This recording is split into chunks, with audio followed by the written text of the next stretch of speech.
Ana, mən də xəyallar qurmuşdum.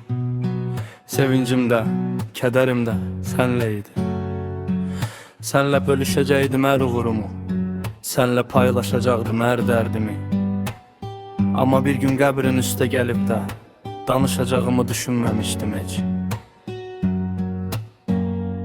Gülüşündə sevinç vardı, gözlərində kədərin. Sanki öncədən deyirdin nə yazdığın qədərin. Anlamadıq, dinləmədik çünki hələ uşaqdıq. Başımızın üstündeydin, qəm qüssədən uzaqdıq. Gün keçdikcə dərk edirik sən dediyin sözləri. Çox sağ ol ki ömrün boyu düşünmüsən bizləri. Həqiqətən yer üzündə göz gördüyü mələksən. Böyüdükcə anlayırıq nələr çəkdin, nələr sən. Ana sənin saçlarına ağ düşəndə anladım. Ayrılığın soyuqluğun amma bu cür sanmadım. İndi nələr yaşayıram gördüyünü bilirəm. Hər gün səni xatırlayıb gözlərimi silirəm.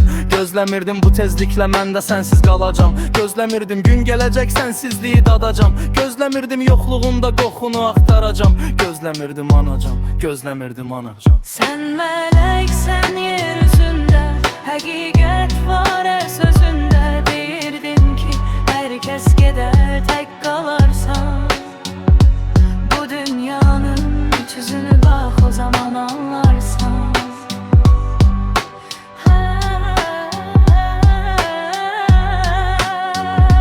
Sən mələksən yer üzündə, həqiqət var hər sözündə. Deyirdin ki hər kəs gedər, tək qalarsan, tək qalarsan. Bu dünyanın iç yüzünü bax, o zaman anlarsan.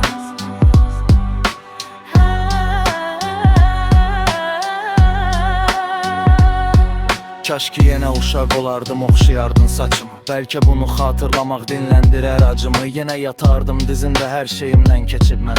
Amma indi nə fayda dönməyəsən bilirəm. Sənsizliyə alışmadım, çətin keçir günlərim. Sənsizliyin ağırlığı tab gətirmir dizlərim. Dayanmaz ki gözlərim, hər yer sənin xatirən. Nə olar bir gün yuxuma gəl, nə olar mənə xatirən. Yenə sənin dilindən eşidim oğlum kəlməsin. Gizlin gizlin yuxuma gəl ki heç kim bilməsin. Axan yaşı silməsin gözlərimdən yad biri. Anlamaz ki kimsə məni, anlamaz ki dərdimi. Qəfil getdin tək qalanda bilmədim ki neyniyim. Nə edim ki bu ağrını, bu acını hiss etməyim. Sonuna qədər getməyim, yorulmuşam daha mən. Ana bir gün qovuşacağıq bunu, gözləyirəm sevinclə.